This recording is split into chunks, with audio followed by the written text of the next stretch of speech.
Hello दोस्तों, क्या हाल चाल? बढ़िया। दोस्तों, आप सभी का स्वागत है फिर से हमारे इस वीडियो लेक्चर में। दोस्तों, आज हम शुरू करने जा रहे हैं क्लास 9 का फिजिक्स, जिसमें हम लोग आज पहला चैप्टर शुरू करेंगे जिसका नाम है मोशन। तो चलिए हम लोग शुरू करते हैं पहला चैप्टर, जिसमें आज हम लोग कुछ बेसिक बेसिक बातें पढ़ेंगे। तो चलिए देर न करते हुए चलिए शुरू करते हैं। तो पहले हम लोग चैप्टर का नाम लिखेंगे, क्या है? मोशन। तो मोशन को हम लोग हिंदी में क्या बोलते हैं? गति। क्या बोलते हैं? गति। और चलिए अब हम लोग जानते हैं इसके बेसिक बेसिक बातें को। तो सबसे पहले हम लोग जानेंगे रिफरेंस पॉइंट। तो चलिए इसे लिखते हैं, क्या होता है रिफरेंस पॉइंट। रिफरेंस पॉइंट क्या होता है? रिफरेंस पॉइंट एक फिक्स्ड पॉइंट होता है। क्या होता है? फिक्स्ड पॉइंट होता है।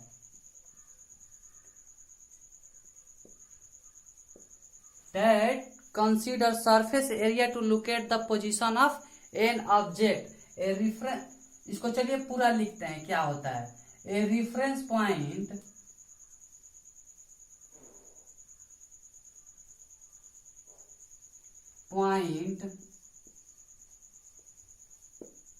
is a fixed point that consider surface area to locate the position of an object.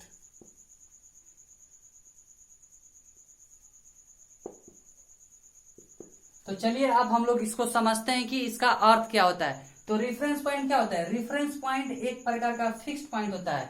एक फिक्स्ड होता है जिसे हम लोग चेंज नहीं कर सकते हैं। और that consider surface area to locate the position of an object. यह किसी वस्तु के पोजीशन बताने के लिए इसका उपयोग किया जाता है। तो रेफरेंस पॉइंट क्या होता है? एक फिक्स्ड पॉइंट होता है।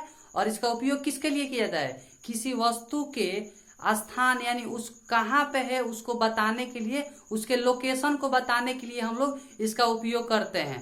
जैसे आप किसी से बात कर रहे हैं या आप किसी से कोई सामान मंगा रहे हैं, जैसे आप जोमेटो हो गया, फ्लिपकार्ट हो गया। आजकल फ्लिपकार्ट से बहुत सामान आ रहे हैं, तो वो लोग फोन करते हैं तो क्या पूछते हैं कि आपको कहाँ पर ये सामान ला कर दें।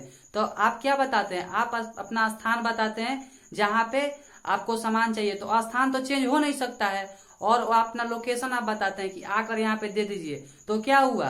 वो उसके लिए रेफरेंस पॉइंट हो गया। आई होप आप लोगों को रेफरेंस पॉइंट समझ में आया होगा। अब चलिए हम लोग नेक्स्ट पॉइंट को जानते हैं कि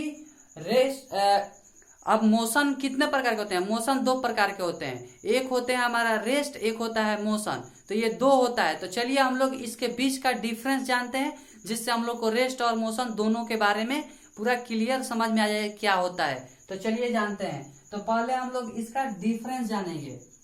तो इसको हम लोग मिटा लेते हैं कि क्या होता है। तो हम लोग चलिए जानते हैं डिफरेंस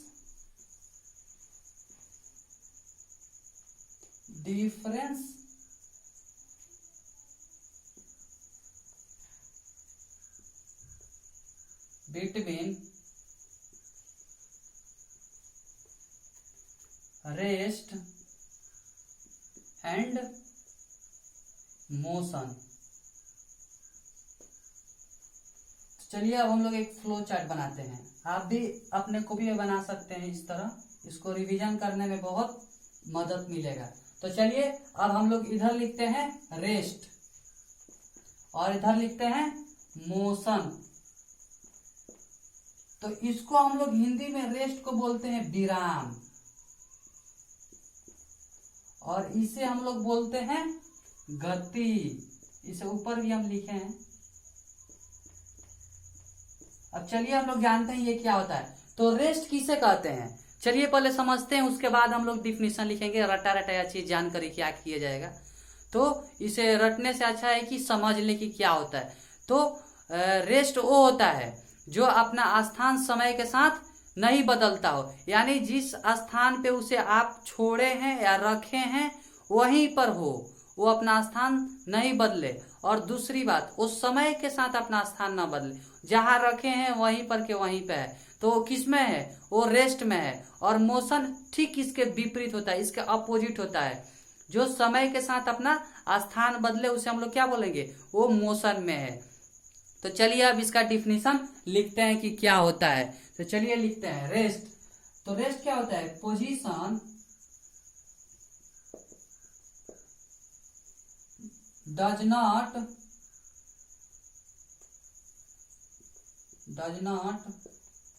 चेंज विथ टाइम। जो समय के साथ जिसका स्थान न बदले उसे हम लोग क्या बोलेंगे, रेस्ट बोल देंगे। लेकिन पोजीशन चेंज विथ टाइम, और जिसका पोजीशन समय के साथ चेंज हो उसे क्या बोल देंगे, मोशन। आई होप आप लोगों को रेस्ट और मोशन बहुत अच्छा से समझ में आया होगा।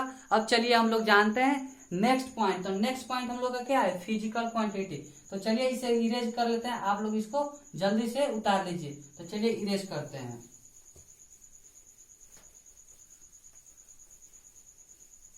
अब चलिए हम लोग जानते हैं फिजिकल क्वांटिटी क्या होता है।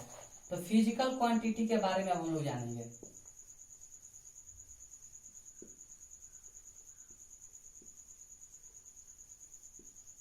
फिजिकल क्वांटिटी, तो फिजिकल क्वांटिटी किसे कहते हैं, चलिए इसे भी पहले समझते हैं। सभी बातों को पहले समझ लेना चाहिए, उसके बाद ही लिखना चाहिए।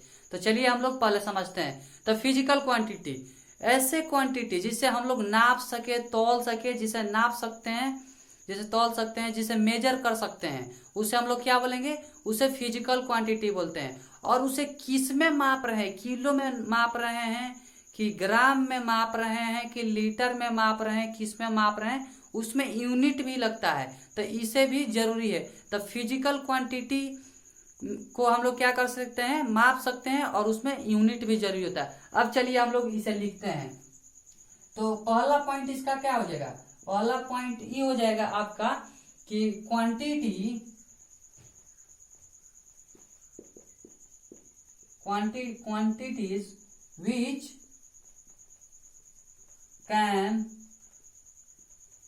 which can be measured, जिसे माप सके। और दूसरा पॉइंट क्या होगा, unit is also necessary, units are also necessary.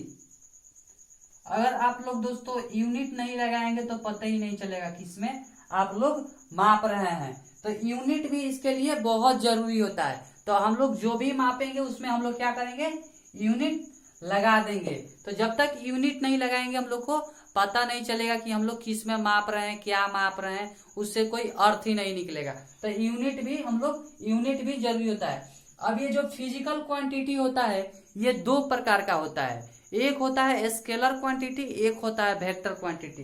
तो चलिए इसे भी हम लोग जानते हैं। तो एक फ्लो चार्ट बनाते हैं यहाँ पे स्केलर का, और यहाँ पे बनाते हैं वेक्टर का। आप लोग भी बना सकते हैं, इसको साथ साथ उतारते चलिए, स्केलर और वेक्टर। तो स्केलर क्वांटिटी क्या होता है, स्केलर क्वांटिटी, चलिए इसे भी पहले हम लोग समझते हैं। स्केलर क्वांटिटी क्या होता है, ऐसा क्वांटिटी जिसको रिप्रेजेंट करने के लिए सिर्फ मैग्नीट्यूड का जरूरी हो, जिसमें सिर्फ मैग्नीट्यूड के ही द्वारा उसे हम लोग क्या कर सकते हैं, रिप्रेजेंट कर सकते हैं। उसे हम लोग क्या बोलेंगे, उसे हम लोग बोल देंगे वो क्या है हमारा, वो हमारा है स्केलर क्वांटिटी। जैसे आप लोगों का हो जाएगा डिस्टेंस, हो जाएगा टाइम, हो जाएगा स्पीड, हो जाएगा। आप कभी डिस्टेंस बताते तो बोलते हैं कि 5 किलोमीटर नॉर्थ, ऐसा आप बताते हैं, नहीं बताते हैं। आप बोलते हैं 5 किलोमीटर, 10 किलोमीटर, 20 किलोमीटर। तो ये क्या हो जाएगा आपका स्केलर क्वांटिटी। या आप स्पीड ही बताते हैं तो क्या कहते हैं, 50 किलोमीटर प्रति घंटा, 60 किलोमीटर प्रति घंटा, लेकिन ये नहीं बताते हैं आप दिशा के साथ। तो जिसमें सिर्फ मैग्नीट्यूड हो तो आपका क्या हो जाएगा, स्केलर क्वांटिटी। लेकिन जिसमें मैग्नीट्यूड विथ डायरेक्शन हो, मैग्नीट्यूड के साथ डायरेक्शन भी हो, उसे हम लोग क्या बोलेंगे, उसे हम लोग बोलेंगे ये वेक्टर क्वांटिटी है। तो चलिए इसे भी हम लोग लिखते हैं। तो इसमें स्केलर में हमारा क्या आ जाएगा, स्केलर में हमारा हो जाएगा मैग्नीट्यूड ओनली, सिर्फ मैग्नीट्यूड,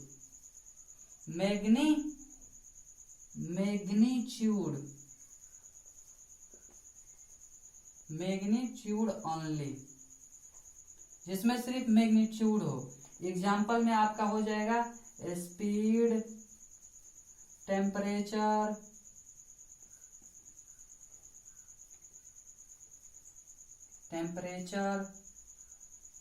एक्सेट्रा। अब चलिए हम लोग जानते हैं वेक्टर क्वांटिटी, जिसमें हमारा मैग्नीट्यूड के साथ साथ मैग्नीट्यूड विथ डायरेक्शन,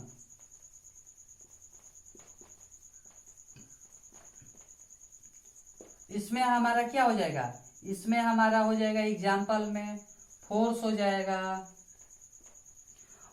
जाएगा, वेलोसिटी हो जाएगा, आगे वेलोसिटी भी पढ़ना है, फोर्स भी पढ़ना है। तो ये हमारा क्या हो जाएगा, एक हो जाएगा हमारा स्केलर क्वांटिटी, एक हो जाएगा वेक्टर क्वांटिटी। तो स्केलर किसे कहते हैं, जिसमें सिर्फ हमारा मैग्नीट्यूड हो, जिसे हम लोग माप सकते हैं, जिसमें डायरेक्शन की कोई आवश्यकता ना हो। लेकिन जिसमें डायरेक्शन आ जाएगा वो हमारा क्या हो जाएगा, वो हमारा वेक्टर क्वांटिटी हो जाएगा। आई होप आप लोग को इतना समझ में आया होगा। अब चलिए हम लोग जानते हैं नेक्स्ट पॉइंट, अगले पॉइंट की ओर चलते हैं। तो इससे पहले हम लोग क्या करते हैं, इरेज कर देते हैं। अब हम लोग जानेंगे डिस्टेंस के बारे में कि डिस्टेंस क्या होता है। तो चलिए हम लोग जानते हैं डिस्टेंस क्या होता है। तो इसे हम लोग लिखते हैं डिस्टेंस। डिस्टेंस को हिंदी में हम लोग बोलते हैं दोस्तों दूरी, और डिस्टेंस को हम लोग किससे रिप्रेजेंट करते हैं, इसे हम लोग डी से लिखते हैं। डिस्टेंस को किससे लिखते हैं, डी से। तो डिस्टेंस क्या होता है, जैसे आप अपने घर से निकले स्कूल जाने के लिए, तो आप कहाँ पहुंचेंगे, सबसे पहले पहुंचेंगे अपने उस दोस्त के पास कि तुम भी चलो स्कूल। तो उसको लेंगे, फिर जाएंगे, फिर दूसरे दोस्त के पास जाएंगे, फिर वहां से जाएंगे, घूमते पूरा सैर करते जाएंगे। तो आप पूरा सैर करते जाएंगे तो क्या हो जाएगा, वो आपका हो जाएगा डिस्टेंस। क्योंकि आप नागिन के तरह डांस करते तो जाते हैं, तो आप क्या हो जाएगा, वो आपका हो जाएगा डिस्टेंस। आप उधर से पूरा एकदम डांस करते कट मारते जाते हैं, तो आप क्या हुआ, एक्चुअल डिस्टेंस ट्रैवल कर रहे हैं। तो एक्चुअल आपका जो क्या हो जाएगा, एक्चुअल डिस्टेंस जो ट्रैवल कर रहे हैं वो हमारा क्या हो जाएगा, डिस्टेंस हो जाएगा। तो चलिए इसे हम लोग लिखते हैं डिस्टेंस को, it is the actual distance, it is the actual path travel, it is the actual path travel, it is the actual path travel between 2 point, कितने पॉइंट के बीच में, 2 पॉइंट, between 2 पॉइंट, बिटवीन छूट गया, between 2 point, यानी 2 point के बीच में। जैसे आप यहां से आए, अपने होम से निकल रहे हैं, अपने घर से निकले तो अपने फ्रेंड के घर गए, ये क्या हो गया, आपका फ्रेंड हो गया। फ्रेंड के घर से फिर आप दूसरे फ्रेंड के घर गए,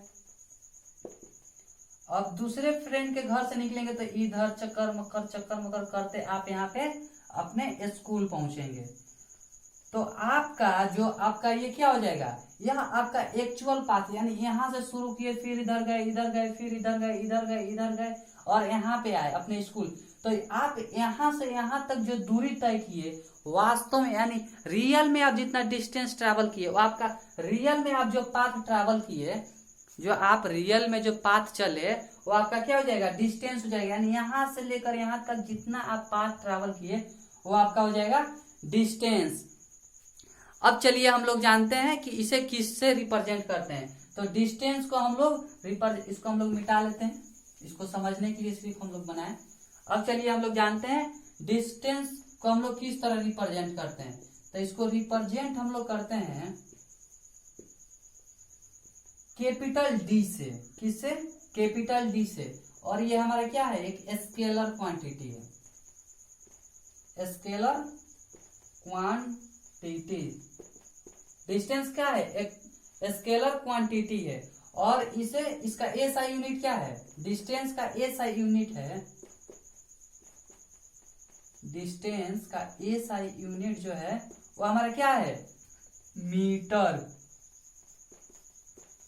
और किलोमीटर। जब बड़ा यूनिट में मापेंगे तो किलोमीटर हो जाएगा। आई होप आप लोग को इतना बात समझ में आया होगा। अब चलिए हम लोग अगला पॉइंट जानते हैं जिसका नाम है डिस्प्लेसमेंट। अब हम लोग क्या जानेंगे? डिस्प्लेसमेंट क्या होता है। तो चलिए अब हम लोग जानते हैं, डिस्प्लेसमेंट की ओर बढ़ते हैं कि डिस्प्लेसमेंट